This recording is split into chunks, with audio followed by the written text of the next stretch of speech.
বাংলাদেশের বাইরে পৃথিবীর বিভিন্ন প্রান্তে যে যেখান থেকে চ্যানেল আই দেখছেন আপনাদের সকলকে সাদর আমন্ত্রণ তৃতীয় মাত্রা দেখবার জন্যে। প্রিয় দর্শক, গতকাল ছিল বিশ্ব প্রবীণ দিবস।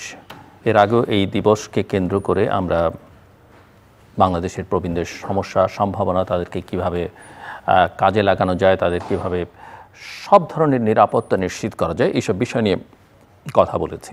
আজকেও ওই বিষয় নিয়ে কথা বলবার জন্য আমার সঙ্গে স্টুডিওতে রয়েছেন, আমার বায় বসা আছেন প্রফেসর ডক্টর সরদারে নাইম। তিনি জাপান বাংলাদেশ ফ্রেন্ডশিপ হসপিটাল এবং জাপান বাংলাদেশ ফ্রেন্ডশিপ রিটায়ারমেন্ট হোমসের চেয়ারম্যান।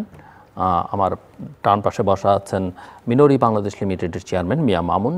তিনি মূলত বাংলাদেশি জাপানিজ, এবং তার পরে রয়েছেন টেবিলের একেবারে ডান প্রান্তে প্রফেসর ডক্টর মাইনুল ইসলাম। তিনি ঢাকা বিশ্ববিদ্যালয়ের পপুলেশন সায়েন্সেস ডিপার্টমেন্টের অধ্যাপক এবং অতি সম্প্রতি এটি আন্তর্জাতিক স্বীকৃতিও মিলেছে একজন গবেষক হিসেবে। তার স্বাগত আপনাদের তিনজনকে। প্রফেসর মাইনুল, আপনাকে বিশেষভাবে অভিনন্দন। শুরু করতে চাই প্রফেসর ডক্টর সরদারে নাইম আপনাকে দিয়ে, কারণ আমি জানি যে শুধু প্রবীণ দিবস বলেই নয়, পুরো আলোচনা বা আপনার কর্মকাণ্ড দিবসের মধ্যে সীমাবদ্ধ নেই। আপনি দীর্ঘকাল ধরে প্রবীণদের নিয়ে কাজ করছেন। আপনার জাপান বাংলাদেশ ফ্রেন্ডশিপ হসপিটালে প্রবীণদের নিয়ে একটা সেন্টার করেছেন, আপনি একটা রিটায়ারমেন্ট হোম করছেন। প্রথাগত যেভাবে আমরা ওল্ড হোম বলতে যা বুঝি, তার বাইরে গিয়ে একটা আধুনিক ধ্যান ধারণা ভিত্তিক। সো আমি আপনার কাছ থেকে শুনতে চাই যে এই বিশ্ব প্রবীণ দিবস, তার এবারকার তাৎপর্য এবং এটাকে কেন্দ্র করে যা কিছু হচ্ছে সবটাই, এবং আপনি কিভাবে দেখেন সব। Thank you. এবং আমি সবসময় চ্যানেল আই এবং তৃতীয় মাত্রাকে ধন্যবাদ জানাই যে প্রবীণদের নিয়ে এই দিবস পালনের সাথে সাথে চ্যানেল আই তৃতীয় মাত্রা থেকে যখন আমরা আবার মানুষের কাছে পৌঁছাই, তখন এই দিবসের তাৎপর্যটা মানুষের কাছে পৌঁছে দেওয়ার একটা সুযোগ হয়। আমি ধন্যবাদ জানাই আমার সহ আলোচক মিয়া মামুন সাহেবকে, যিনি 25 বছর জাপানে আছেন এবং উনি Japan is the four runner in the field of elderly care. উনি যদি ফুড ইন্ডাস্ট্রি একজন মানুষ, কিন্তু উনিও যেহেতু আমার জাপান বাংলাদেশ ফ্রেন্ডশিপ রিটায়ারমেন্ট হোমেরই একজন পার্টনার হিসেবে আছেন, তাকেও আমি পেয়ে খুশি। এবং অবশ্যই মাইনুলকে আবার কংগ্রাচুলেট করি, কারণ স্ট্যানফোর্ড ইউনিভার্সিটির যেই top 2% scientist in the world 2025, তার মধ্যে একজন মাইনুল। সুতরাং মাইনুলকে আজকে আমাদের টেবিলে পেয়ে আমরা অত্যন্ত আনন্দিত। তো সবচাইতে ইম্পর্টেন্ট ব্যাপারটা হলো যে আমাদের বাংলাদেশ 50 বছরের কিছু 5 ডিকেডের কিছু বেশি সময় আগে জন্ম নেওয়া দেশ। আমরা এখনও একটা ডেমোগ্রাফিক ডিভিডেন্ড এনজয় করছি বলে ঠিক প্রবীণদের সংখ্যা বা ক্রমবর্ধমান যে প্রবীণ জনগোষ্ঠী যেভাবে বাড়ছে, তাদেরকে টেক কেয়ার করার মতো প্রস্তুতি এখনও আমরা নিতে পারি নাই।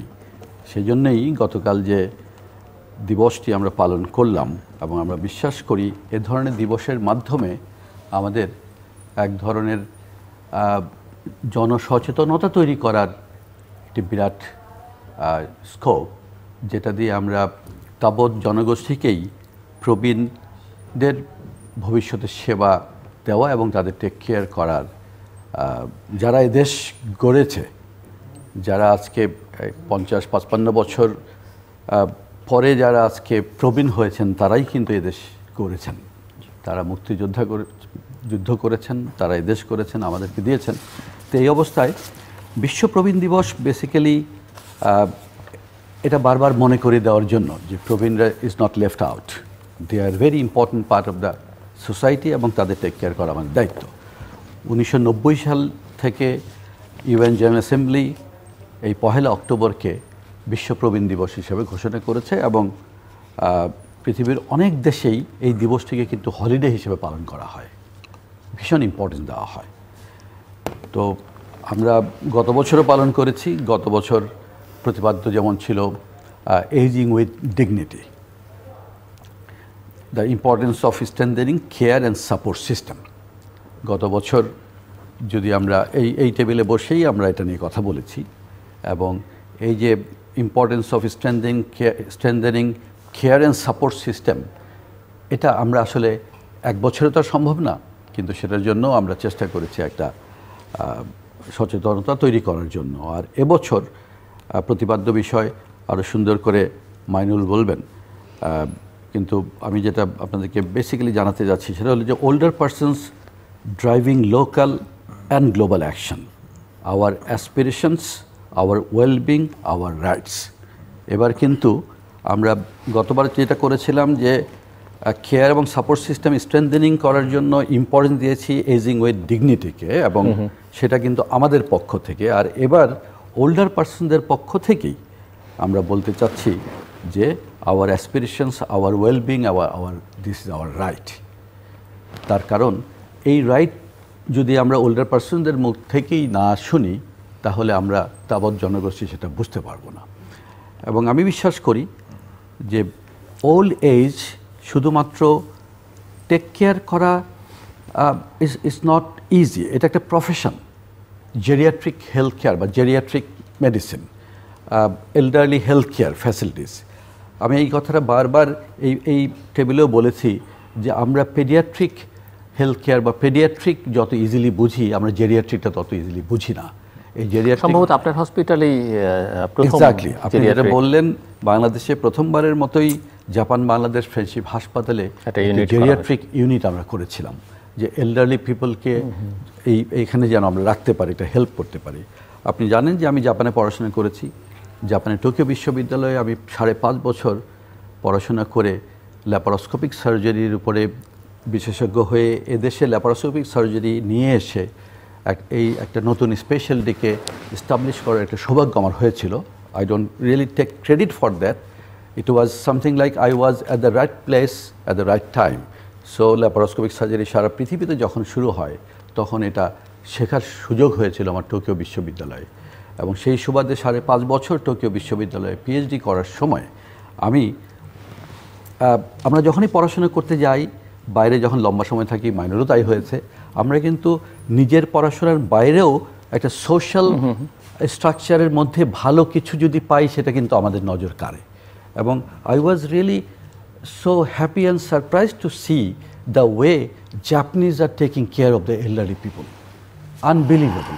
এবং সেটা আমরা মিয়া মামুনের কাছে শুনবো পরে। কিন্তু এই যে taking care of the elderly people, because জাপানের যেই জনসংখ্যার যেই এল্ডারলি জনসংখ্যার যে আধিক্য, এটা একটা অস্বীকার করার উপায় নেই। সারা পৃথিবীতে সবচাইতে বেশি সম্ভবত 100 years and প্লাস জাপানিদের মধ্যেই বেশি। তার কারণ তাদের লাইফস্টাইল, তাদের জেনেটিক্যাল একটা অ্যাডভান্টেজ, এবং তাদের আমি বলবো সেই অনসেন অফুরো যেগুলো আমরা বলি হট স্প্রিং বাথ, সম্ভবত এই জন্মের প্রথম দিন থেকেই প্রতি রাত্রে জাপানিজরা এই যে হট বাথ নিয়ে যে তারা ঘুমাতে যায়, probably this is one of the reasons for Japanese longevity of their life. তো এই জিনিসগুলো যখন আমি দেখেছি, এবং জাপানে কিন্তু সাইকোলজিক্যালি দে অ্যাকসেপ্ট যে একটা বয়সে আমাকে এল্ডারলি কেয়ারে যেতে হবে, এটা আর আমার নিজের বাড়িতে সম্ভব না। জাপানিজ হাউসেস আর কেয়ার গিভারের ইস্যু এবং প্রফেশনাল কেয়ার গিভার। আমাদের দেশে যেটা আমরা মনে করি যে ওল্ড এজে সম্ভবত গ্রাম থেকে একজন মেইড নিয়ে আসে। আমি আপনার কাছ থেকে বিস্তারিত শুনবো যে প্ল্যান এবং আপনার অফকোর্স জাপানের অভিজ্ঞতা এখানে কিভাবে কাজে লাগাচ্ছেন।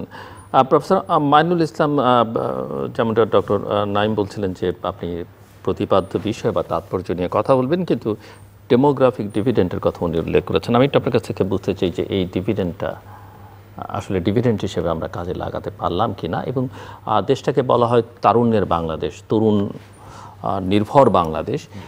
এই তরুণ নির্ভর বাংলাদেশে প্রবীণরা আসলে কেমন আছে, মানে প্রবীণদেরকে কি আমরা তুচ্ছ তাচ্ছিল্য বা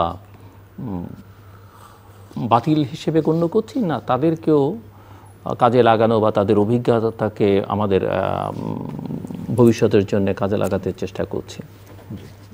জি, ধন্যবাদ জিয়ালুর ভাই, এবং একই সাথে প্রিয়ভাজন নাইম ভাই এখানে এবং মামুন ভাই, আপনাদেরকেও শুভেচ্ছা, এবং যারা দেখছেন চ্যানেল আইয়ের দর্শক শ্রোতা।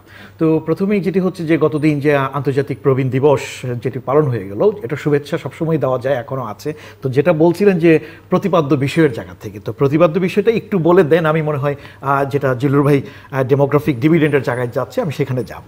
তো মোটা দাগে যেটি আমরা দেখতে পাচ্ছি যে বয়স্ক ব্যক্তি যারা, তারা স্থানীয় এবং বৈশ্বিক ক্ষেত্রে এক ধরনের নেতৃত্ব দিবে, কাজ করবে, এবং এক্ষেত্রে তাদের যে আকাঙ্ক্ষা, তাদের যে কল্যাণ এবং তাদের যে অধিকারের জায়গাটা, এটাকে স্বীকৃতি দেওয়ার একটা ব্যাপার রয়েছে। সো এই যে দিবসটি আমরা হয়তো পালন করছি, কিন্তু পালনের মধ্য দিয়ে এক ধরনের সচেতনতা তৈরি করা, পাশাপাশি নীতি কর্মকৌশল তৈরি করা, এবং যাতে আমরা একটা সুন্দর জীবন তাদের জন্য তৈরি করতে পারি, এবং সেটি হচ্ছে জায়গায়। এখন বিশ্বব্যাপী কিন্তু প্রবীণের সংখ্যা বাড়ছে, শুধুমাত্র বাংলাদেশ বললেই হবে না, কারণ জানেন যে জন্মহার কমে আসা এবং একই সাথে মৃত্যুহারের যে জীবন আয়ুষ্কাল যখন বেড়ে যায়, তো এই দুটোর কারণে বয়স কাঠামোর মধ্যে পরিবর্তন আসে। তো এখন দেখা যাচ্ছে 1995 সালে 60-এর ঊর্ধ্বে এই বিশ্বব্যাপী যে মানুষ ছিল মাত্র 541 মিলিয়ন ছিল, আর এটি 2025 সালে এখন হয়ে গেছে 1.2 বিলিয়ন, মানে এই 60-এর ঊর্ধ্বে মানুষ, তার মানে দ্বিগুণ বেড়ে গেছে। 2050 সালে পৃথিবীর জনসংখ্যার মধ্যে দেখা যাবে যে 2.1 বিলিয়ন হয়ে যাবে যাদের বয়স হচ্ছে আপনার এই 60-এর মধ্যে। পার্সেন্টেজ ওয়াইজ কি দাঁড়াবে ফিগারটা? হ্যাঁ, ফিগারে যাচ্ছি। তো পার্সেন্টেজে যদি যান তাহলে দেখা যাবে যেরকম ইন্ডিভিজুয়াল কান্ট্রি যদি বলি, যে এখন আমাদের বাংলাদেশে ধরেন 6.7% মতো মানুষ আছে যাদের বয়স হচ্ছে মানে আপনার 65-র ঊর্ধ্বে, আর 60-এর ঊর্ধ্বে যদি চিন্তা করেন তাহলে 10%, 9.8% মানে এরকম 10%, মানে প্রতি 10 জনের একজন ধরেন 60-এর মধ্যে, আর দেখা যাচ্ছে যে 65 হচ্ছে প্রায় 6.7%। কিন্তু পৃথিবীর যে কোনো দেশেরই জনসংখ্যার মধ্যে 65-র ঊর্ধ্বে যারা যদি 7% পৌঁছে যায়, তখন আমরা মনে করি যে এটা একটা এইজিং সোসাইটিতে তারা পরিণত হচ্ছে। যখন 14% হয়ে যাবে, যেটা বাংলাদেশের 2051 সালে গিয়ে দেখা যাবে যে আমাদের যে প্রজেকশন মডেলগুলো যেভাবে দেখতে পাচ্ছি, যে 2051 সালে গিয়ে বাংলাদেশের জনসংখ্যার মধ্যে এই প্রবীণ জনসংখ্যা 14% হয়ে যাবে, এবং 14% হয়ে যাওয়া মানে কমপ্লিটলি মানে এইজড সোসাইটি, যেটাকে ইংরেজিতে আমরা বার্ধক্য সমাজ যে পরিণত হয়ে যাবে। এখন মূল বিষয়টা হচ্ছে, এখন যে জিলুর ভাই যেটা বলছিলেন যে আমাদের তো এখন তরুণ জনগোষ্ঠীর কথা বলছি, এবং তরুণরা আমাদের অ্যাসেট, এটাই আমরা বলি, ভালো কথা। এবং এই তরুণদের মধ্যে 15 থেকে 24 বছর যারা, তাদের প্রতি 5 জনের একজন হচ্ছে এই সংখ্যাটি আছে আমাদের। আর দেখা যাবে যদি ধরেন শতাংশের কথাই যদি যান, তাহলে প্রায় 20% মতো মানুষ আছে যারা হচ্ছে 15 থেকে 29 বছরের মধ্যে, এবং যদি 18 থেকে 35 যান, সেটিও কিন্তু একটা বড় নাম্বার, মানে প্রায় বিগ নাম্বার। কিন্তু আমার যে প্রশ্নটা যেটা দাঁড়াচ্ছে, একদিকে হচ্ছে আমাদের তরুণ জনসংখ্যাও বাড়ছে, আবার আরেকদিকে বয়স্ক মানুষের সংখ্যাও কিন্তু বাড়ছে। এই দক্ষিণ এশিয়াতে বাংলাদেশই হচ্ছে সবচেয়ে এখন দ্রুত গতিতে মানে এই এইজিং পপুলেশনের সংখ্যাটা হিসেবে বাড়ছে। এখন জনমিতিক লভ্যাংশ অর্জনের কথাটা যেটা জিলুর ভাই আমাকে বললেন, যে হ্যাঁ, ওখানে ধরেন জনমিতিক লভ্যাংশের জায়গায় খেয়াল করতে হয় নির্ভরশীলতার হারটা কখন অনুকূলে থাকবে। তো এখন আমরা যদি 15 থেকে 64 বছরকে বিবেচনায় নেই, তাহলে দেখা যাবে যে 2036 পর্যন্ত ডিপেন্ডেন্সি রেশিওটা একটা অনুকূলে থাকবে। তারপর সর্বোচ্চ দেখা যাবে যে 36-এর পরে গিয়ে 2051-তে গিয়ে একদম কমপ্লিটলি আমরা আর ফার্স্ট ডেমোগ্রাফিক ডিভিডেন্ডের বেনিফিটটা পাবো না। তার মানে এই সময়টা কিন্তু ইয়তদের কন্ট্রিবিউশনের ব্যাপার আছে। কিন্তু এর পরবর্তীতে দেখা যায় যদি বয়স্ক মানুষদেরকে আমরা যদি তাদেরকে কর্মঠ রাখতে পারি, স্বাস্থ্যবান রাখতে পারি, তারা যদি হেলদি এইজিং, যেটা বলা ইকোনমিক্যালি যদি অ্যাক্টিভ করতে পারি, তারা যদি শ্রমবাজারের উপযোগী তারা হয়, প্রযুক্তির সাথে কাজ করতে পারে, তখন কিন্তু তাদের রোগশোকের জায়গাটা যদি আমরা ওভাবে অ্যাড্রেস করতে পারি, তারাও কিন্তু ইকুয়ালি ইকোনমিক্যালি তারা কন্ট্রিবিউট করতে পারে থ্রু দেয়ার সেভিংস এবং ইনভেস্টমেন্ট দ্বারা। কারণ সেভিং ইনভেস্টমেন্ট করলে দেখা যাবে ইকোনমিক গ্রোথে এক্সিলারেট হবে, তখন ওইটাকে বলা হয় সেকেন্ড ডেমোগ্রাফিক ডিভিডেন্ড, ইংরেজিতে দ্বিতীয় ডেমোগ্রাফিক ডিভিডেন্ড। এখন এই প্রেক্ষাপটে যদি খেয়াল করে দেখেন যে বাংলাদেশে যে হারে এখন বয়স্ক জনগোষ্ঠীর সংখ্যা বাড়ছে, তো আমরা দেখতে পাচ্ছি যে 2060 সালের মধ্যে যদি লক্ষ্য করেন, তাহলে টপ 10 এইজিং কান্ট্রির মধ্যে পড়ে যাবে, 7ম হয়ে যাবে বাংলাদেশ এই এইজিং পপুলেশনের জায়গা থেকে। এখন এই বাস্তবতায় যে জনমিতিক যে রূপান্তরটা, এটি কিন্তু প্রত্যেকটা দেশেই ঘটছে, শুধুমাত্র বাংলাদেশ না। এখন এখানে খেয়াল করার বিষয় হচ্ছে, একদিকে সংখ্যার বাড়ছে, আবার আনুপাতিক হারও কিন্তু এজিং পপুলেশনের বাড়ছে।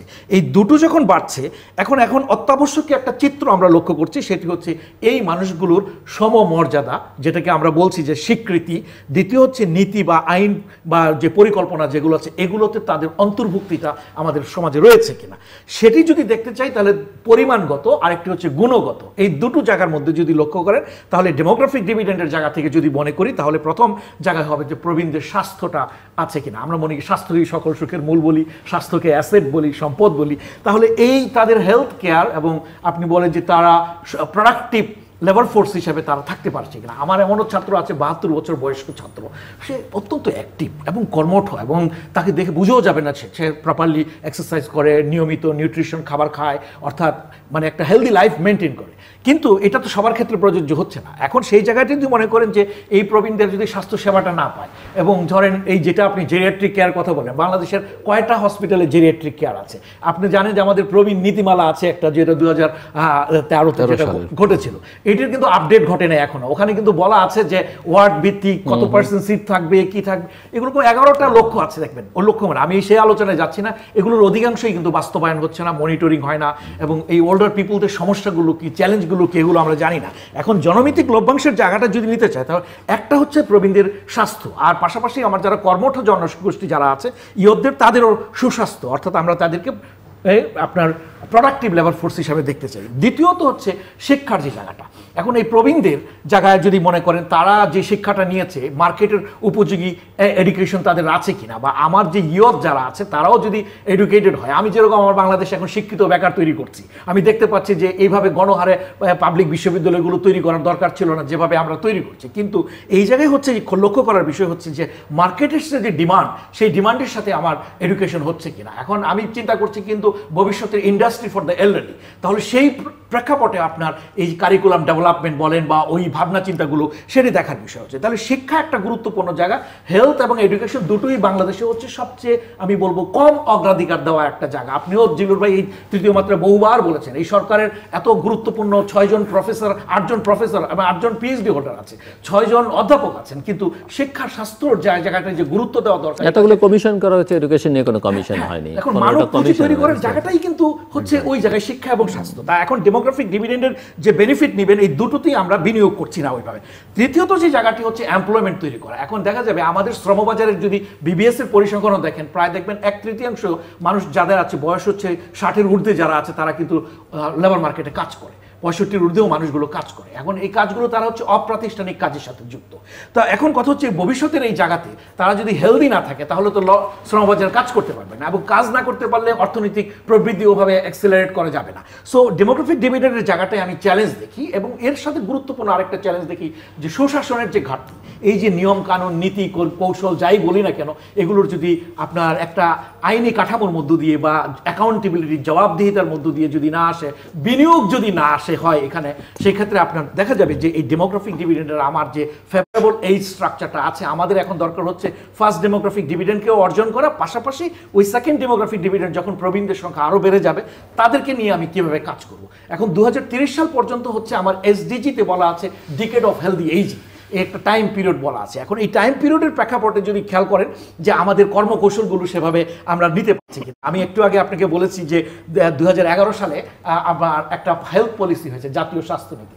আজকে আমরা 2025 সালে অবস্থান করছি, স্বাস্থ্যনীতিটাকে আপডেট করা হয়েছে, এটি কি টেকসই উন্নয়ন লক্ষ্যমাত্রা বা লক্ষ্যকে টার্গেট করে করা হয়েছে। এবং ওই যে বলছিলাম যে নীতি 2013 সালে যে national policy on older persons করা হয়েছে, সেটিরও কিন্তু আপডেট করার এখন দরকার রয়ে গেছে। এগুলো কিন্তু হচ্ছে না, এখন এগুলো হচ্ছে না, একটা হচ্ছে না, কিন্তু এগুলো করার জন্য কোনো চাপ বা সচেতনতার ইস্যু বা ইস্যুটা রেজ করা হচ্ছে কি সমাজের বিভিন্ন স্তর থেকে? ধরেন আমরা আমাদের গবেষণা থেকে আমরা কখনো হয়তো প্রকাশনা করি, আমরা আর্গু করি বা টার্গেট করি, কিন্তু সরকারের যাদের দৃষ্টি আকর্ষণ করার কথা তারা সেই জায়গায় যাওয়া করে না। যেমন ধরেন আপনি জনসংখ্যার নীতি বাস্তবায়নের জন্য গত 12 বছরে মিনিমাম 24টা সভা হওয়ার কথা ছিল, একটি সভাও কিন্তু হয় নাই। তার মানে এই যে নীতিগুলো যে মনিটরিং করা, বাস্তবায়ন করা, এই জায়গাগুলোতে অগ্রাধিকার কিন্তু কেউ দিচ্ছে না আমরা। এখন আপনি আমাকে যেই জায়গাটা বলছিলেন যে তরুণ যারা এখন আছে, এই তরুণরা প্রবীণদেরকে নিয়ে কি ভাবছে, তাদের একটা কিন্তু ভাবনা চিন্তার ব্যাপার আছে। এখন ওই যেটা বলছিলেন নাইম ভাই যে হ্যাঁ প্রবীণরা কিন্তু সমাজের একজন রিকগনাইজড পারসন, আপনি কাগজে কলমে বলছেন সিনিয়র সিটিজেন, কিন্তু আমাদের যে গবেষণা আছে, আমাদের বিভাগ ঢাকা ইউনিভার্সিটির পপুলেশন সায়েন্সেস বিভাগ, আমরা জাতিসংঘের ইউএনএপি এর অর্থায়নে আমরা একটা গবেষণা করেছিলাম। 6,329 জন ব্যক্তিকে আমরা 7টা ডিভিশনে আমরা তখন স্টাডি করেছিলাম। ওখানে যে চিত্রগুলো আমরা দেখতে পেয়েছি, যে সেই চিত্রের মধ্যে কিন্তু খুব গুরুত্বপূর্ণ কয়েকটা ফাইন্ডিংস আপনাকে আমি বলি, যেখানে হয়তো বা একটু চিন্তা করতে পারেন। যাদের বয়স 60 এবং 60-এর ঊর্ধ্বে ছিল, সেই সংখ্যাটা ছিল 6,329 জন। ওখানে আমরা তাদেরকে তাদের ধরেন লিভিং অ্যারেঞ্জমেন্ট কি, তাদের পারিবারিক অবস্থা কি, অর্থনৈতিক অবস্থা কি, মনস্তাত্ত্বিক কি অবস্থা রয়েছে, অ্যাবিউজ এক্সপ্লয়টেশনের শিকার হচ্ছে কিনা, সোশ্যাল সেফটি নেট কাজ করছে কিনা, ভবিষ্যতে তাদের কি চাহিদা প্রয়োজন কি, মরবিড কন্ডিশন বা মরবিডিটি কি অবস্থায় আছে, এগুলো আমরা জানতে চেয়েছিলাম। তো ওখানে আমরা দেখতে পেয়েছি যে এই যে 6,329 জনের মধ্যে 38% কিন্তু হচ্ছে উইডোড বা উইডোয়ার, মানে বিপত্নী। তার মানে এই মানে একটা সিগনিফিক্যান্ট অংশ কিন্তু এই অবস্থার মধ্যে আছে। কারণ যখন এরকম বিপত্নিক অবস্থায় চলে যাবে, তখন লিভিং অ্যারেঞ্জমেন্টটা কি হচ্ছে, তার বাসস্থান বা যে বাসস্থানের ব্যবস্থাপনা, ওখানে দেখতে পাচ্ছি 7% ওল্ডার পারসনস তারা হচ্ছে কি এককভাবে থাকে। তার মানে তারা সন্তান সন্ততি কারো কাছে থাকছে না। এখন দেখেন আমাদের কিন্তু পরিবার কাঠামো পরিবর্তন হয়ে যাচ্ছে জিলুর ভাই। আগে একসময় যৌথ পরিবার ছিল, বর্ধিত পরিবার থেকে এখন অনুপরিবারে আমরা রূপান্তরিত হয়েছি। এখন এই বাস্তবতায় সামনে কিন্তু আরো বেশি অনুপরিবারের দিকে আমরা চলে যাব। তো এই জায়গায় লিভিং অ্যালং যারা থাকবেন তাদের কি অবস্থা হবে, এবং তাদের মধ্যে আমরা দেখতে পাচ্ছি যে এক ধরনের বড় ধরনের চ্যালেঞ্জ আমরা ওই স্টাডিতে আমরা খেয়েছি। পাশাপাশি দেখতে পাচ্ছি যে সাইকোলজিক্যাল প্রবলেম, তাদের মনস্তাত্ত্বিক জায়গা থেকে বলছেন 52.6% তারা বলেছেন যে তারা অরিড থাকে, ভবিষ্যৎ নিয়ে চিন্তার মধ্যে থাকে। তারা দেখতে পেয়েছি যে এই অ্যাংজাইটি বা এক ধরনের যে বিষণ্ণতার যে জায়গাটা, এটি দেখা যায় যাদের বয়স 80 এবং 80-এর ঊর্ধ্বে। আমরা 3টা ক্যাটাগরি করেছিলাম, 60 থেকে 70, 70 থেকে 80, 80 থেকে তার ঊর্ধ্বে। এবং আমরা এই 80-এর ঊর্ধ্বে যারা, তাদের মধ্যেই দেখতে পাচ্ছি যে হাইয়েস্ট লেভেল অফ লংলিনেস, মানে একাকিত্ব বা বিষণ্ণতার যে জায়গাটি, সেটি লক্ষ্য করছি। আরেকটা জায়গায় দেখলাম যে মরবিড কন্ডিশনের মধ্যেও খেয়াল করতে পারলাম যে মেজর তারা কি কি সমস্যার মধ্যে পড়ে। তারা সবাই বলে যে সাধারণত যে উইকনেস। তো আমি আর ওই আলোচনায় ওইদিকে যাব না, যে কিছু হয়তো বা নাইম বাই হেলথ কন্ডিশনের দরকার হলে পরের জায়গায় পরের পর্যায়ে আবার আপনার কাছ থেকে শুনবো। মিয়া মামুনের কাছে একটু, যেহেতু ফার্স্ট হ্যান্ড এক্সপেরিয়েন্সের কথা, জাপানিজরা আমরা জানি যে তারা প্রবীণের সংখ্যা অনেক, এল্ডারলি পিপলের সংখ্যা জাপানে। আমরা এটাও জানি যে তাদের আয়ু অনেক দীর্ঘায়ু, বোধহয় সম্ভবত জাপানিজদেরই অনেক লম্বা আয়ু। সো আপনার কাছ থেকে শুনতে চাই, আপনি তো যদিও বাংলাদেশি, কিন্তু আমরা জাপানিজ হিসেবেই বলা যেতে পারে, দীর্ঘকাল আছেন সেখানে, সফল কর্মজীবন, জাপানিজ স্ত্রী, কন্যারাও প্রায় জাপানিজ, কিছুটা হয়তো বাংলাদেশি, কিন্তু যেহেতু জাপানে থাকে। তো সব মিলিয়ে আসলে আপনার এক্সপিরিয়েন্স থেকে মূল যেটা, সেটা হচ্ছে যে এই যে জাপানিজরা প্রবীণদের কীভাবে ট্রিট করে, কেন এত দীর্ঘায়ু তারা পায় এবং কর্মক্ষমও থাকে, আমরা যেটা লক্ষ্য করি, একটু শুনতে চাই আপনার কাছ থেকে। থ্যাংক ইউ জিলুর ভাই, থ্যাংক ইউ নাইম ভাই, মনে ভাই, থ্যাংক ইউ। আসলে আমি প্রথম থেকে যদি বলি, জাপানের স্টোরি প্রথম থেকে যদি আমি বলি, আজকে থেকে প্রায় ধরেন 200 বছর আগে জাপানিজরা যখন বয়স হয়ে যেত, মানুষ 80-90 বছর হয়ে যেত, কিংবা কাজ করতে পারতো না, তখন ওনাদেরকে নিয়ে একটা পাহাড়ে কিংবা জঙ্গলে রেখে আসতো। এরপর ওনারা ওইখানেই জীবনযাপন করে হয়তো একটা সময় শেষ নিঃশ্বাস ত্যাগ করতো। এইভাবে আসলে কন্টিনিউ করার পর এখন থেকে যদি দেখি 1932-তে প্রথম জাপানের ইতিহাস থেকে যদি 1932-তে জাপান প্রথম এই কি বলবো রিটায়ারমেন্ট হোম নিয়ে চিন্তা করেছেন। এখন আমাদের দেশের সাথে যদি চিন্তা করে 100 বছর আগে ওরা এই জিনিসটা নিয়ে চিন্তা করে এসেছেন।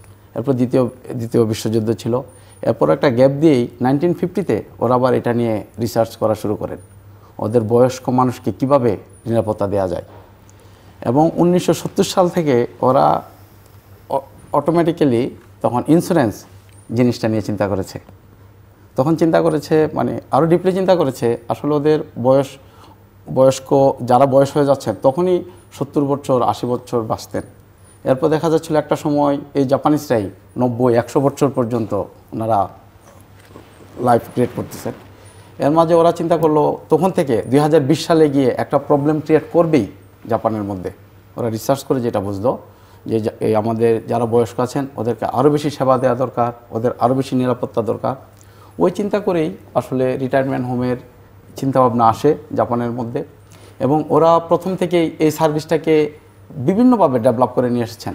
আসলে প্রথম থেকেই এখন আমাদের নাইম ভাই যেভাবে শুরু করেছেন রিটায়ারমেন্ট হোম, আসলে এটা না, ওরা 4-5টা সেক্টরে ভাগ করে নিয়ে এসেছিলেন। প্রথমে যদি ধরি, ওনারা বাসায় গিয়ে সার্ভিস দিতেন, একজন বয়স্ক মানুষকে বাসায় গিয়ে সার্ভিস দিয়ে আসতেন। এখন আমরা যদি হেল্পার নিয়ে আমরাও দেশে হয়তো বিভিন্ন ধরনের সার্ভিস দেই, এটা না, এটার সাথে রিলেশন ছিল ওদের হসপিটাল, এটার সাথে রিলেশন ছিল গভর্নমেন্ট, মানে তখন থেকে একটা সার্ভিসের একটা মন মানসিকতা নিয়ে আসলে শুরু করেছেন এই প্রজেক্টটা।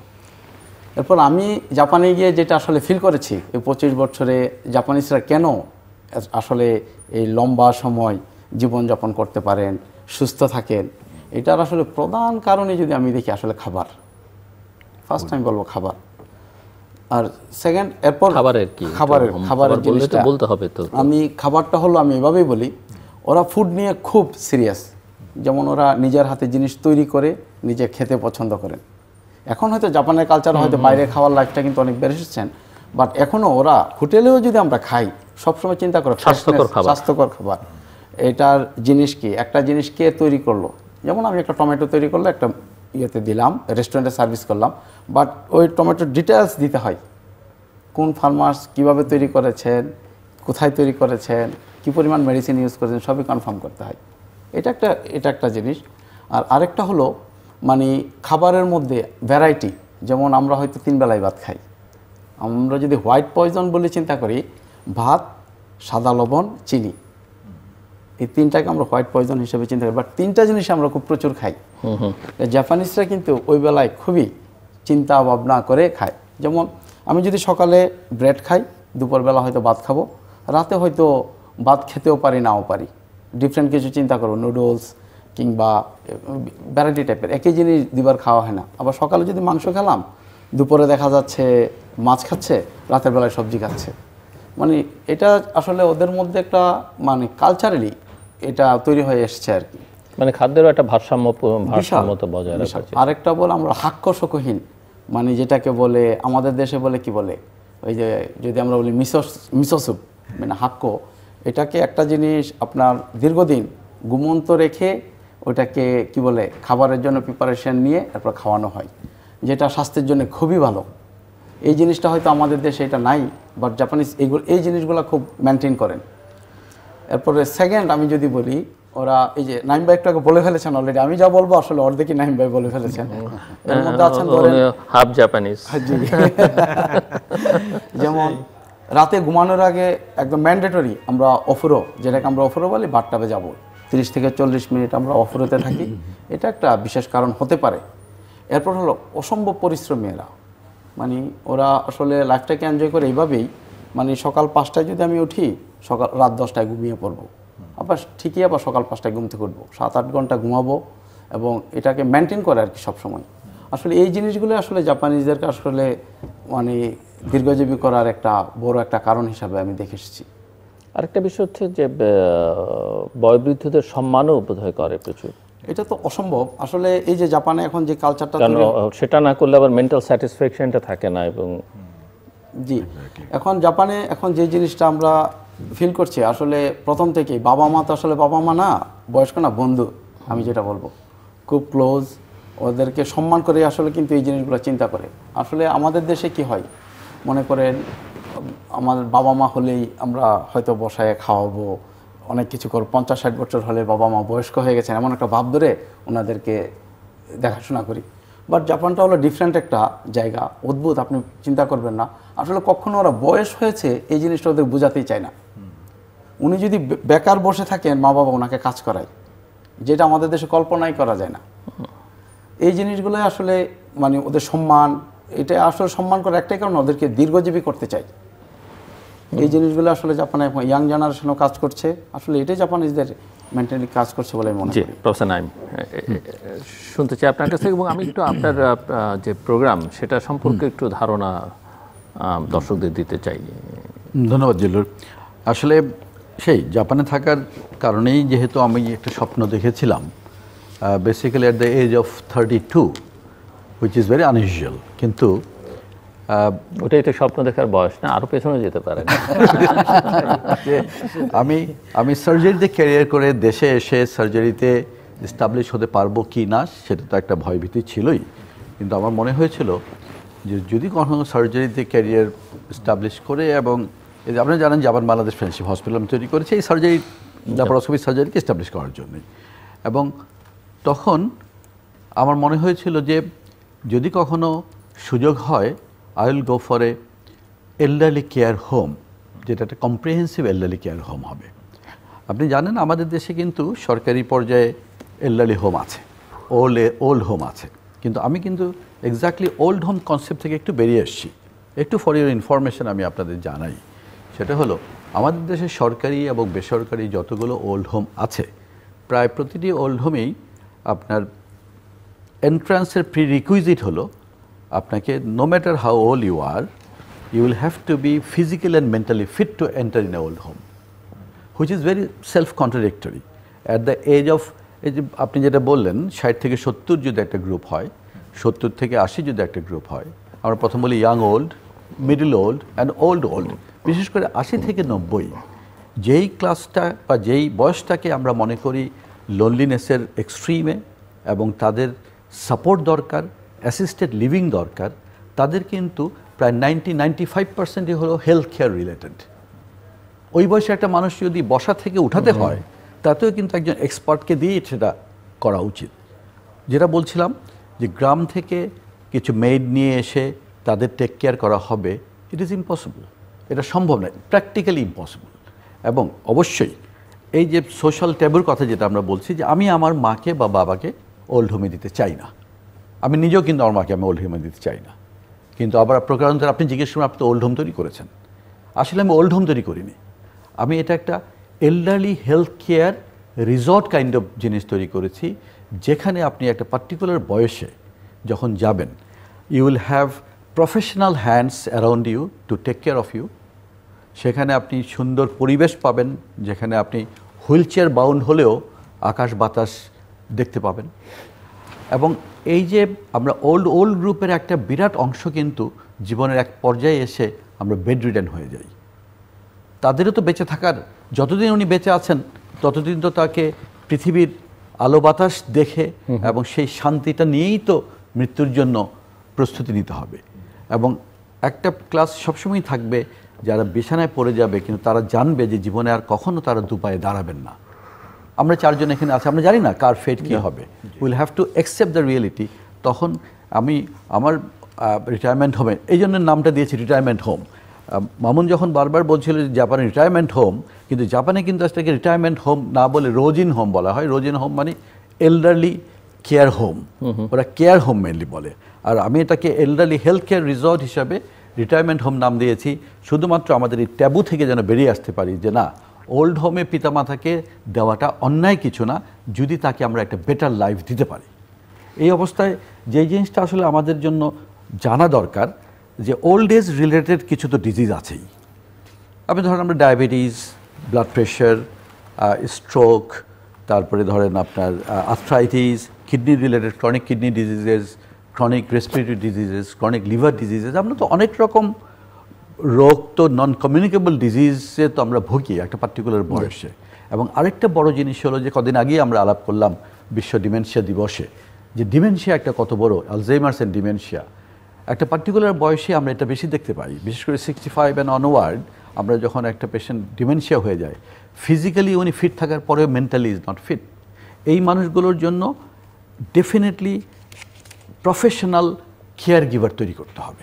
এটা কিন্তু শুধুমাত্র প্রাইভেট সেক্টরে আমরা একজন দুজন এটা করতে পারবো না। আজকে হয়তো এটা একটা মডেল হিসাবে আমি তৈরি করে আমি চাইবো এই মডেলটা নিয়ে সবাই কাজ করুক, যে একটা এল্ডারলি কেয়ার হোমে বা দিস প্লেস ইজ অলমোস্ট এটার ক্যাপাসিটি 600+।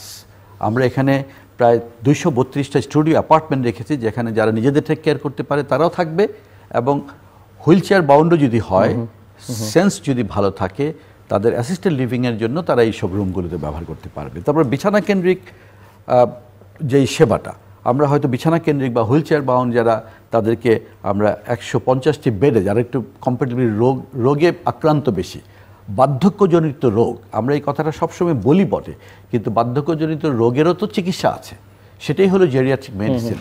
যেই কথাটা মাইনুল বলল যে এদেশে কিন্তু 2013-তে যেই প্রবীণদের জন্য নীতিমালা করা হয়েছিল সেখানে কিন্তু জেরিয়াট্রিক কেয়ারের কথা বলা আছে। Dhaka medical college, Suhrawardy medical college, বড় বড় মেডিকেল কলেজগুলো জেরিয়াট্রিক ইউনিট আছে। সেই জেরিয়াট্রিক ইউনিটগুলোতে কিন্তু সত্যিকার অর্থে কোনো জেরিয়াট্রিশিয়ান নাই। আমাদের দেশে বেসিক্যালি জেরিয়াট্রিশিয়ানের অভাব, বিকজ এই সেক্টরটা একেবারে অবহেলিত।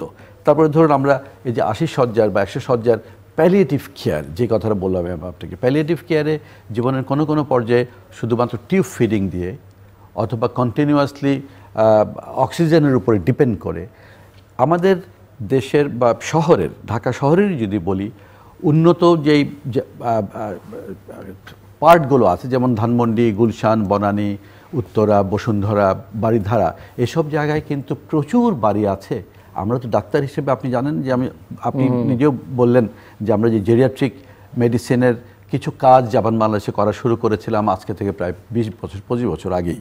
তখন আমরা দেখেছি আমাদেরকে রিকোয়েস্ট করে এরকম অনেক বাড়ি আছে যেখানে একটা অন্ধকার ঘরে একটা হসপিটাল বেড দিয়ে দিনে একবার বা দুইবার একজন নার্সকে এনে পিতামাতার কোনো রকম টেক কেয়ার করা হচ্ছে।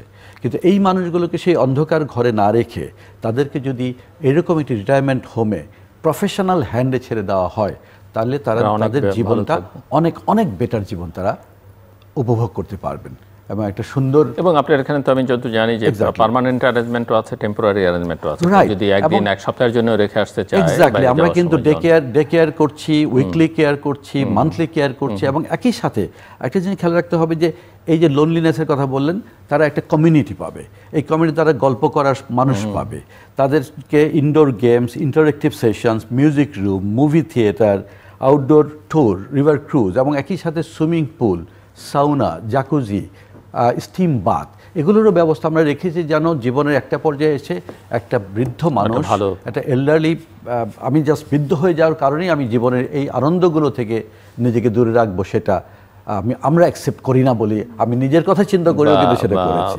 এবং নিউ এজ সম্পাদক নুরুল কবির ভাষায় যেটা সুন্দর মৃত্যুর ব্যবস্থা যায়। সুতরাং সেই আর কি। এখানে আরেকটা ছোট্ট জিনিস বলি, এই যে পরের জেনারেশন যারা আসছে এদেরকে কিন্তু এই এল্ডারলি পিপলদের সম্বন্ধে জানাতে হবে। এই রকম অবস্থাতে কিন্তু প্রচুর স্কুলের সাথে আমরা যোগাযোগ করব, যাদের থেকে আমরা ক্লাস 6, 7, 8, 9-এর ছেলে মেয়েদেরকে নিয়ে এসে গ্রুপ করে করে এই এল্ডারলি পিপলদের সাথে বসিয়ে দিব, তারা যেন তাদের ইন্টারাকশনটা করতে পারে, তাদের জীবনের কাহিনী শুনতে পারে, তাদেরকে টেক কেয়ার করার মতো একটা অভ্যাস তৈরি হয়। এবং সেটা যদি আমরা করতে পারি তাহলে আমাদের পরবর্তী জেনারেশনকে কিন্তু এল্ডারলি পিপল বা আজকে ওল্ড এজ পিপলের ব্যাপারে আমরা অনেক বেশি সচেতন করে তুলতে পারি। প্রফেসর ইসলাম, আপনি শুনছিলেন দুজনের বক্তব্য। ধন্যবাদ। আমার মনে হয় যে নাইম ভাই যে কথাটা বলছেন, আমার আসলে ওনার জায়গাটা ভিজিট করার সুযোগ হয়েছিল, বাট আমি প্রথম আমার দৃষ্টিভঙ্গি ছিল, উনি জানেও না যে আমি যে ওই ঘুরে ঘুরে দেখছিলাম। তো আমার প্রথম জায়গাটা আমি দেখছিলাম যে এটা ইন্টিগ্রেটেড ওয়েতে আছে কিনা, কারণ বাথরুমগুলো কি অবস্থায় আছে, স্লিপ খেয়ে পড়ে যাবে কিনা, তারপর ধরেন রিক্রিয়েশনের কি ব্যাপার রয়েছে ওই জায়গায়, তারপর ধরেন তারা এই এল্ডারলি পিপলরা একে অপরের সাথে ইন্টারাকশন যে করবে সেই ফ্যাসিলিটিসগুলো আছে কিনা, হঠাৎ করে যদি মাইল্ড স্ট্রোক বা কোনো ধরনের কোনো হয় তাহলে সাথে সাথে হেলথ কেয়ার সাপোর্টটা কীভাবে পাবে 24 আওয়ার্স। তো ওই জায়গাটা আমার কাছে মনে হয়েছে উনি একটা কম্প্রিহেন্সিভ সমন্বিত একটা ভাবনা নিয়ে ওই কাজটা করেছেন। জেনারেলি অনেক জায়গায় আমরা এটা লক্ষ্য করি না, তবে এই জায়গাটায় আমার মনে হয় বেসরকারি পর্যায়ে আমাদের আরও বেশি কাজ করার সুযোগ আছে, কিভাবে ইন্টিগ্রেটেড হয়ে কোয়ালিটি সেবা দিব। এবং মূল কথা হচ্ছে তার মধ্যে এক ধরনের একটা পিসফুল মাইন্ড যাতে তৈরি করতে পারে। আমি যেই রেফারেন্সটা দিচ্ছিলাম, আমাদের যে গবেষণাটা করেছিলাম সেই গবেষণাতে আমরা দেখতে পেয়েছিলাম যে যেটা বলছিলাম যে তারা অ্যাবিউজ, এল্ডারলি যখন বয়স অবস্থায় থাকে তারা মানে আপনার অ্যাবিউজ বা এক্সপ্লয়টেশনের শিকার হয় কিনা। আমরা ওখানেও দেখতে পেয়েছি জিলুর ভাই যে প্রায় 31.4% বলেছেন কিন্তু ওই অবস্থায় তারা কিন্তু শিকার হয়। তাহলে এই জায়গা থেকে কিন্তু আমাদের তরুণ প্রজন্ম যারা যুব আছে তাদের খেয়াল করতে হবে যাতে এই বয়স্ক মানুষগুলোকে তারা যাতে এক্সপ্লয়টেশন ওই ধরনের ভাবনার মধ্যে না যায়। এবং সেই জায়গাতে ধরেন ঝগড়ার মতো ব্যাপার আছে ওখানে দেখতে পেয়েছি যে অনেক ক্ষেত্রে আচরণগত বিহেভিয়ার যেটা হয়, যেমন যেটা উনি এক্সাম্পল দিচ্ছিলেন যে স্কুলগুলোর সাথে অ্যাটাচ করা, হ্যাঁ অবশ্যই জাপানে ওইটা করা হয় এবং আমাদের এখানেও কিন্তু কারিকুলামের সাথে লিঙ্ক করা দরকার যে এল্ডারলি পিপুলকে আমি সিনিয়র সিটিজেন বলছি কাগজে কলমে, কিন্তু তাকে সম্মানটা কীভাবে করবো। আমি চীনে 4.5 বছর বেইজিংয়ে ছিলাম যখন আমি পিকিং ইউনিভার্সিটি পিএইচডি করি। আমি দেখতে পেয়েছি সন্ধ্যার সময় তারা পার্কে বয়স্ক মানুষগুলো একসাথে ট্র্যাডিশনাল মিউজিকের মধ্য দিয়ে, এটাকে থাইচি বলে, জিলুর ভাই চাইনিজ ভাষায় বলা হয় থাইচি চুয়ান, তার মানে এটা হচ্ছে এক ধরনের ফিজিক্যাল এক্সারসাইজ করে এবং একটা রিদমিক এক্সারসাইজ করে, তারা মনে করে একটা কমিউনিটির মধ্যে, তার মানে ওল্ডার পিপলদের ক্লাব তা ধরেন ওভাবে চিন্তা করেন, তাদের মধ্যে সহমর্মিতা থাকা ভাবনা, এবং ইউনিভার্সিটির ক্যাম্পাসের ভিতরে সুন্দর এনভায়রনমেন্টের মধ্যে তারা ন্যাচারাল অবস্থায় কিন্তু এই জিনিসগুলো করছে। সো ট্রেডিশন এবং মডার্নিটি এই দুইয়ের সাথে একটা হারমোনির সাথে যুক্ত করা, এটা একটা জায়গা আমাদের একটু চিন্তা করতে হবে। আমি যেহেতু শিক্ষা প্রতিষ্ঠানের সাথে যুক্ত, নাইম ভাইকে আমরা বলতে চাই যে আমাদের শিক্ষার্থীরা ইন্টার্নশিপ করতে যেতে পারে, যে এই অলরেডি যেই জায়গাগুলো রয়েছে সেখান থেকে তারা লেসন লার্ন করবে, কারণ আলটিমেটলি তো আমাদের একটা কেয়ার ইন্ডাস্ট্রিও তৈরি করতে হবে। সো এই জায়গা থেকে যদি এই ভাবনা চিন্তাগুলো আসে তাহলে ভালো। আমি যেই জায়গাটায় খেয়াল করতে চাই, বলতে চাই একজন গবেষণার জায়গা থেকে, দেখেন সব জায়গায় তো ওই সক্ষমতা পাবে না, সব মানুষ কিন্তু ওই হোমসগুলোতে যাওয়ার মতো সক্ষমতা থাকবে না। তাহলে ওই মানুষগুলোর জন্য অ্যাফোর্ডেবল অবস্থায় কিভাবে আমি নিতে পারবো, কারণ আপনি কিন্তু অনুপরিবার এটা অবশ্যম্ভাবী, এটা ঘটবেই সারা বিশ্বে। তো এই বাস্তবতার জায়গায় খেয়াল করে দেখেন যে এখন আমি খেয়াল করে দেখলাম এক জায়গায় গবেষণা করতে গেলাম, আমি গিয়ে দেখতে পাচ্ছি যে তার কোনো সন্তান সন্ততি নেই এবং নিঃসন্তান দম্পতি। এখন এই নিঃসন্তান দম্পতি তাকে কে দেখাশোনা করবে? রাষ্ট্রের যে সোশ্যাল ইন্স্যুরেন্স, এই যে সোশ্যাল সেফটি নেটের যে ভাতা, এখন জিলুর ভাই আপনি জানেন 650 টাকা করেছে কিছুদিন এই বর্তমান গভর্নমেন্ট, কিন্তু দেখেন 61 লক্ষ মানুষকে দেওয়া হচ্ছে, কিন্তু আমার কিন্তু সংখ্যায় কিন্তু দেখা যাচ্ছে যে 1,17,00,000 উপরে মানুষ কিন্তু 65-র উপরেই আছে, এবং এটার মধ্যে আবার এইজ বার আছে, 62 হলে নারী এবং পুরুষ হলে 65 বছর হতে হবে, আবার দেখা যায় বস্তিতে ইসলামে থাকলে তারা পাবে না, এগুলো অনেক ক্রাইটেরিয়া রয়েছে। কিন্তু মোটা দাগে হচ্ছে যে মানুষগুলোর দরকার এই সেফটি নেটসের জায়গাটা সবাই পাচ্ছে কিনা। আমরা আমাদের গবেষণায় কিন্তু জিজ্ঞাসা করেছিলাম যে আপনি যে ভাতা পাচ্ছেন এই ভাতাটায় সন্তুষ্ট কিনা, মানে হ্যাঁ মোটামুটি বলছে একটা কিছু তো পাই, কিন্তু তারা কাভারেজের আওতাটা বাড়ানোর কথা বলতেছিলেন যে এটা কিভাবে আরো বেশি বাড়ানো যায়। 650 টাকায় একজন মানুষ এক মাসে কিভাবে চলবে? আপনি একটু যার কোনো অন্য কোনো উপার্জন নাই, এগুলো কিন্তু আমাদের মাস তো পরের কথা, সপ্তাহ কিভাবে আপনি এই বাস্তবতার মধ্যে মাঝে মধ্যে মনে হয় আমরা যারা নীতি নির্ধারণের জায়গায় আছি, দুর্নীতি হয়ে কত কিছু হচ্ছে, $বিলিয়ন হ্যাক করে চলে যাচ্ছে, অথচ আমি আমার ওল্ডার পিপলদের, যাদেরকে আমি কাগজে কলমে সিনিয়র সিটিজেন বলছি, তাদের জন্য আমি গুণগত কি করলাম? সরকার যখন থাকে, যখন যেই সরকারই থাকুক না কেন, এই যে এখন সামনে একটা ইলেকশন আসবে, এই রাজনৈতিক দলগুলোর মধ্যে ওল্ডার পার্সনদেরকে বিবেচনায় রেখেছেন, তাদের কোনো নির্বাচনী প্রস্তাবনায় আছে এই যে ধরেন ইয়তদের যাদের কথা বলছেন তাদের জন্য এমপ্লয়মেন্ট জেনারেট করবে বলেছে, একটা পার্টি বলবে যে 1 কোটি মানুষ নাকি তারা করবে, এগুলো তো চারটিখানি কথা না, কিন্তু এমপ্লয়মেন্ট জেনারেশনের জায়গাটা বা এই কেয়ারিং এর জায়গাটা, এটা একটা গুরুত্বপূর্ণ জায়গা। আমি যেটা এখানে প্রবলেমটা দেখতে পাচ্ছি যে ওল্ডার পিপলদের মধ্যে তারা কোথায় কোথায় প্রবলেমটা ফিল করে। আমরা তাদেরকে জিজ্ঞাসা করেছিলাম আপনাদের মেজর কি প্রবলেম, আপনারা প্রধান প্রবলেম। 1 নম্বর প্রবলেম তারা আইডেন্টিফাই করেছে ফিজিক্যাল সিকনেস, যেটা নাইম ভাই বলছেন যে ওই যে 3টা কোহর্ট আমরা ঠিক করেছিলাম, যে মানে young old, middle old, old যারা, এবং ওই ওল্ড ক্যাটাগরিতেই সবচেয়ে বেশি ভালনারেবিলিটি বা সুরক্ষাহীনতার আমরা লক্ষ্য করি, এবং ওই জায়গায় তারা বলছে ফিজিক্যাল সিকনেসটা হচ্ছে প্রথম প্রবলেম। দ্বিতীয়ত প্রবলেম যেটা বলছে যে তারা উইলিং, স্বেচ্ছায় খেতে পারে না, মানে ওই খাওয়ারটা টেস্ট পায় না বা খেতে পায় না। তৃতীয়ত বলছে যে অর্থের অভাবে ট্রিটমেন্ট করতে পারছে না, এবং চতুর্থত বলেছি ডিপেন্ডেন্সি, আমাদের অন্যের উপর নির্ভর করে চলতে হয়। তা এখন এই জায়গা থেকে খরচটা যারা হয় তাদের খাদ্য, তাদের বস্ত্র বা ওই যে পোশাক, আরেকটা হচ্ছে ট্রিটমেন্ট, এই 3টির মধ্যেই হয়ে যাচ্ছে। এখন আমরা যে বাস্তবতায় এখন বাংলাদেশে আছি, আপনি জানেন যে জিলুর ভাই, মানে আমরা যখন মানুষগুলোকে চিন্তা করি সামগ্রিকভাবে সংখ্যার আকারে চিন্তা করি, আবার তার গুণগত জায়গায় চিন্তা করি। আপনি দেখেন এখন জলবায়ু পরিবর্তন একটা গুরুত্বপূর্ণ বিষয় হয়ে দাঁড়িয়েছে। সেই যে প্রান্তিক এলাকাগুলোতে, মানে আপনার উপকূল বা যেই ভালনারেবল এলাকায়, ওই সমস্ত জায়গায় বয়স্ক মানুষদের জীবন পদ্ধতিটা কেমন, আমি নিজের চোখে, আমি কুতুবদিয়া গিয়েছি, আমি সাতক্ষীরার গাবুরতে দেখে আসছি যে কি ধরনের কষ্টের মধ্যে যে মানুষগুলো আছে। এই জিনিসগুলো কিন্তু এসির মধ্যে বসে থেকে বোঝা যাবে না যে তাদের বেদনা কি অবস্থা রয়েছে। এখন ওই জায়গায় যদি যাই, খেয়াল করে দেখেন যে এদেরকে এই প্রবলেমগুলোকে, তাদের যে নিডসগুলোকে সামনে কিন্তু ভালনারেবিলিটি আরও বাড়বে, এরা মাইগ্রেট করবে, স্থান পরিবর্তন করবে, কোথায় যাবে, এবং সুরক্ষাহীন যে মানুষগুলো রয়েছে এগুলো যদি জনসংখ্যার, আমি যেটা বলি কি, কারণ আমি এটা বোঝাতে পারি না অনেককে, কিন্তু বিভিন্ন নীতি নির্ধারণী ডায়ালগে আমার অংশগ্রহণের সুযোগ হয়। আমি কি বলি যে উন্নয়নের কেন্দ্রবিন্দুকে জনসংখ্যাকে রাখতে হবে, এবং জনসংখ্যার যে উপগোষ্ঠীগুলো আছে তাদের যে সুরক্ষাহীনতা যে জায়গাটা আছে, এটাকে আমার নিডস কি আছে সেগুলোকে আইডেন্টিফাই করে দেন আমার পরিকল্পনা করতে হবে এবং বাস্তবায়ন করতে হবে। এখন সেটা আমি দেখতে পাই আমাদের নীতি কৌশলের জায়গা থেকে একটা বড় ধরনের ঘাটতি আমি লক্ষ্য করতে পারছি। কিন্তু আমি বুঝতে পারছি যে আমার সমাজ কাঠামোর মধ্যে একটা পরিবর্তন এসেছে, আমি বুঝতে পারছি আমাদের পরিবার কাঠামোর মধ্যে পরিবর্তন এসেছে এবং পরিবারের ফাংশনের মধ্যে পরিবর্তন আসছে, এবং এর মধ্য দিয়ে যে ভবিষ্যতের যে প্রাধান্যের যে জায়গা, বয়স্ক মানুষের সংখ্যা যেহেতু বাড়বে, তাহলে এখন আমার গুরুত্বপূর্ণ জায়গা যেটা নাইম ভাই আপনারা কাজ করছেন, আমি মনে করি যে বাসস্থানের যে ব্যবস্থা বা বাসস্থান যে ব্যবস্থাপনা, এই জায়গাটা আমাদের খুব দৃশ্যপটে মানে খুব বড় ধরনের প্রভাব সামনে আমাদের পড়ে যাবে, এবং এই জায়গাটায় আমাদেরকে মনোযোগ দেওয়ার অত্যন্ত দরকার আছে। দ্বিতীয়ত আমি বলবো যে আমাদেরকে সতর্কভাবে একটু মনোযোগ দিতে হবে সরকার বা বিভিন্ন অংশীজনরা। আপনি হয়তো বেসরকারি উদ্যোগ থেকে আপনি নিজে যেহেতু জাপানে ছিলেন চলে আসছেন, আমাদের বিজনেসম্যানরা যারা ধরেন বা টপ বিজনেস এলিট যাদের বলি, এরা কি এই খাতে কতটুকু বিনিয়োগ করেছেন?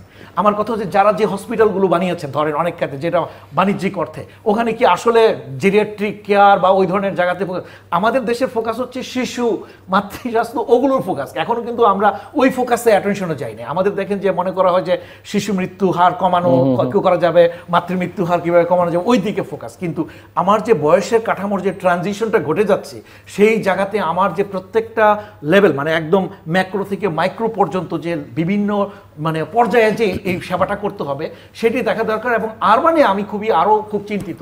দেখেন গ্রামাঞ্চলে তবুও তো দেখেন যে উপজেলা স্বাস্থ্য কমপ্লেক্স বা ওই সমস্ত যাওয়া যায়, কিন্তু নগরের স্বাস্থ্যসেবা তো আরও বড় ধরনের সমস্যা, এবং সুরক্ষাহীন এই মানুষগুলো যারা বস্তিতে থাকে, যারা বয়স্ক অবস্থায় আছে, ভাসমান জনগোষ্ঠী যারা বয়স্ক মানুষ, তাদের কি হবে? এগুলো নিয়ে প্রতিনিয়তই আমার চিন্তা হয়। কিন্তু আমি যেটা মনে করি আমাদের দরকার আসলে ন্যাশনাল এইজিং সার্ভে বা এই ধরনের একটা সার্ভে করতে হবে, গবেষণায় মানে আপনার গুরুত্ব দেওয়া দরকার।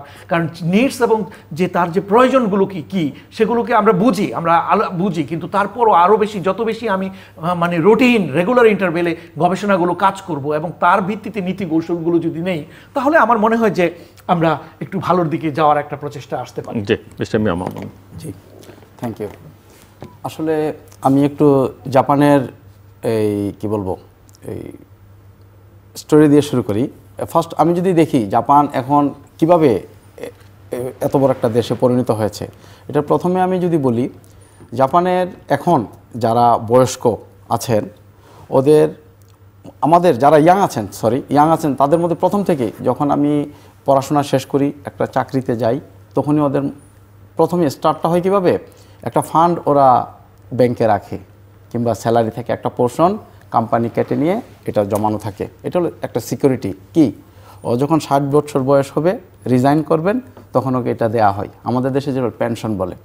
এটার বড় একটা অংশ হলো ও এই পেনশনের টাকাটা ও রিটায়ারমেন্ট হোম ও যখন যাবে মাস্ট ও বয়স হলে ওই হাসপাতালে যাবে, এটা ওর মাথায় প্রথম থেকে থাকে। এই জন্য আসলে জাপানে সেক্টরটা এত বড় হয়েছে। 4 জনের মধ্যে 1 জন কিন্তু বয়স্ক এখন জাপানে, আপনারা জানেন কি না। এই সেক্টরটা বড় করতে গিয়ে কী জিনিস বৃদ্ধি পেয়েছে দেখেন, চাকরির বাজারে প্রচুর ছেলে মেয়ে এখানে চাকরি করছেন, এবং এখানে এত বড় সেক্টরটা এত বড় যে এটাকে কাভার দেওয়ার জন্য এখন পৃথিবীর বিভিন্ন দেশ থেকে প্রচুর ছেলে মেয়ে আনা হচ্ছে এখানে চাকরি করানোর জন্য। জাপানিজরা কাভার করতে পারছেন না। আমি আসলে এখানে নাইম ভাইকে অবশ্যই থ্যাংক ইউ জানাবো। উনি যে প্রজেক্টটা করেছেন এটাতে আমাকে ছোট একটা অংশ ইনভেস্ট করার সুযোগ দেওয়ার জন্যে। আসলে এই জায়গায় আমি আজকে একটু বলি, আসলে আমি জাপান দেখেই কিন্তু নাইম ভাইয়ের প্রজেক্টে আমি ইনভেস্ট করেছি, কারণ এটা বিশাল বড় একটা সেক্টর। এবং নাইম ভাই যেটা করেছেন, নাইম ভাই হয়তো দেখছেন একটা গ্রামের মধ্যে আমরা একটা প্রজেক্ট করেছি খুব সুন্দর করে 500-600 জন থাকবে, জাস্ট এটাই না। আমি যেভাবে দেখে ইনভেস্ট করেছি, এটার প্রথমটাই হলো এটা তো একটা সেক্টর। এটা আজকে থেকে আমি 30 বছর পর বাংলাদেশকে কিন্তু পরবর্তী সিঙ্গাপুর হিসাবে চিন্তা করছি আমি। পরবর্তী বাংলাদেশ একটা পৃথিবীর একটা সিঙ্গাপুর হয়ে আসছেন। এর মধ্যে বয়স্ক যারা আমাদের বৃদ্ধ বাবা মা আছেন এরা একটা বিশাল বড় একটা পার্ট আমাদের জন্য। এটা আমাদের জন্য অ্যাসেট, আমি অ্যাসেট হিসেবে দেখছি। কিভাবে এতক্ষণ আসছিল আমাদের ছেলে মেয়ে যারাই প্রতি বছর পড়াশোনা করে গ্র্যাজুয়েশন করে কয়জন চাকরি পাচ্ছেন, এই পার্সেন্টেজের বিশাল বড় একটা অংশ যেখানে বাংলাদেশের এই রিটায়ারমেন্ট হোম এই সেক্টরে সবাই চাকরিতে কন্ট্রিবিউশন করতে পারবে, নাম্বার 1। নাম্বার 2, যদি বলি নাইম ভাইয়ের এই সেক্টরকে আরেকটা দিকে আমি দেখেছি, এই সেক্টরে প্রত্যেক দিন ধরেন 500 জন যদি এখানে আমাদের পেশেন্ট থাকেন, ওনাদেরকে দেখাশোনা করার জন্য আরও 500 থেকে 1000 জন মানুষ লাগবে, ঠিক আছে? এই 1000 জনে 1500 জন মানুষের প্রত্যেক দিন খাবার তৈরি করতে হবে আমাকে। এক একজন এক এক বেলা করে যদি খায়, 3 বেলা খাবার, আমাকে 4500 জন 4500 জন মানুষের খাবার তৈরি করতে হবে। 4500 মানুষের খাবার প্রত্যেক দিন তৈরি করা সহজখানি কাজ না কিন্তু। তখন আমি চিন্তা করেছি এভাবে এটাকে ফুড সেক্টরে আমি চেঞ্জ করব। আশেপাশের গ্রাম 10টা গ্রামকে আমি টার্গেট করব।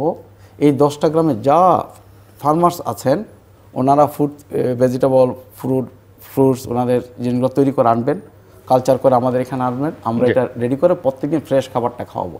কি হচ্ছে, রিটায়ারমেন্ট হোম কিন্তু স্টার্ট হয়েছে 500 থেকে 600 জন আমাদের পেশেন্ট দিয়ে, বা গেস্ট পেশেন্ট বলবো না, সরি গেস্ট বলবো, গেস্ট দিয়ে শুরু করেছেন।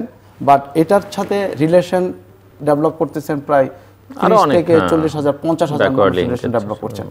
এটা যদি সাকসেস হয়, এটা যদি পুরো বাংলাদেশে আমাদেরকে কেউ ফলো করে, নামবেকে কেউ ফলো করে, এই সেক্টরে আমি বলবো এই যে এখন বেকারত্বর যে সমস্যাটা ছিল এটার বিশাল বড় অংশ আমরা এখানে সেভ করতে পারবো। আরেকটা হলো এখন জাপান প্রচুর কেয়ার গিভার নিয়ে যাচ্ছেন। এর মধ্যে সবচেয়ে বড় একটা জিনিস হলো কি, ট্রেনিং করার সুযোগ নাই কিন্তু আমাদের, নিয়ে যাচ্ছেন বাট জাপানে গিয়ে ট্রেন করাচ্ছেন, কারণ 1-2 বছর সময় নিচ্ছেন, স্যালারি কম পাচ্ছেন, এরপর 2-3 বছর পর হয়তো স্যালারি বাড়ে। যদি আমরা এই ধরনের প্রজেক্টে প্রথম থেকে আমরা পড়াশোনা করানোর পাশাপাশি ওদেরকে যদি পার্ট টাইম জব দিয়ে এখানে যদি আমরা কিছু একটা শেখানোর পর যদি আমরা জাপানে পাঠাই, এটার জন্য অনেক বেশি যারা যাচ্ছেন ওনারাও বেনিফিটেড হবেন এবং বাংলাদেশও বেনিফিটেড হবেন বলে আমি আশা করি। আমরা একেবারে শেষের দিকে প্রফেসর নাইম, ক্লোজিং রিমার্কস। না, থ্যাংক ইউ জিল্লুর। যে জিনিসটা আমি যেটা বলেছি যে আমরা যে কোনো সময় একটা জিনিস তৈরি করে ফেলি, কিন্তু সেটাকে রান করার জন্য যে প্রপার ম্যান পাওয়ার লাগবে সেটার দিকে আমরা অনেক সময় খেয়াল করি না। আমরা মেশিন কিনে ফেলি, ম্যান বিহাইন্ড দ্য মেশিন আছে কিনা সেটা খেয়াল করি না। এই যে যখন এই কাজগুলো করতে যাই আমরা, তখন এই দিকটা যদি আমরা খেয়াল না করি তাহলে কিন্তু এই প্রজেক্টগুলো ফেল করে যায়। অনেক হাসপাতাল, ভালো ভালো হাসপাতাল তৈরি হয়ে আছে ঢাকার বাইরে, মেশিন কেনা আছে কিন্তু কাজ করছে না। তো দেখুন, সেই কারণেই কিন্তু এই যে জাপান বাংলাদেশ ফ্রেন্ডশিপ ফাউন্ডেশনের পক্ষ থেকে আমি প্রায় 8টি ইনস্টিটিউশন 2008 সাল থেকেই শুরু করেছি। এর মধ্যে 4টে নার্সিং কলেজ, যেটা ডিপ্লোমা নার্সিং কলেজ, এবং graduate nursing college, physiotherapy college, medical assistant training school, এগুলো তৈরি করে প্রায় 1000 জন ম্যান পাওয়ার আমরা ডেভেলপ করছি প্রতি বছর, যারা এই সেক্টরে বিভিন্নভাবে নিজেকে কাজে লাগাতে পারবে। ওই যে ট্র্যাডিশনাল আমাদের যে common matric pass, IA pass, BA pass এবং ডিগ্রি করে যে আমরা যেভাবে অর্থহীন একটা পর্যায়ে শিক্ষিত হয়ে বসে থাকি, সেই থেকে বের হয়ে আসার জন্য কিন্তু আমাদের এই যে নতুন নতুন প্রফেশন তৈরি করতে হবে। Geriatric care giver is a new profession. এবং আজকেও কিন্তু একটা জাপানি গ্রুপ এসেছিল, যেখানে মিয়া মামুনও ছিল, আমিও ছিলাম। তারা এসছে বাংলাদেশ থেকে কেয়ার গিভার নিয়ে যাওয়ার জন্য। আমরা কিন্তু আমাদের ফাউন্ডেশনের যে এস্টাবলিশমেন্ট, সেখানে জাপানিজ ল্যাঙ্গুয়েজ স্কুল রেখেছি। আমরা অল্প কিছুদিনের মধ্যে প্রায় 50 জনকে অলরেডি পাঠিয়েছি, কারণ জাপানের লোক সংখ্যা কিন্তু এখন কমে যাচ্ছে এবং বিশেষ করে কেয়ার গিভিং দেওয়ার মতো বা এইরকম প্রফেশনাল লোকজনও কমে গেছে। এই একটা দিক আমাদের জন্য আসলেই খুব ইম্পর্টেন্ট। আর দেখুন যে সরকারের ইম্পর্টেন্স, সরকারের ইনভলভমেন্টের ইম্পর্টেন্স ইজ ভেরি ইম্পর্টেন্ট, এবং এটাকে আমরা অস্বীকার করতে পারবো না।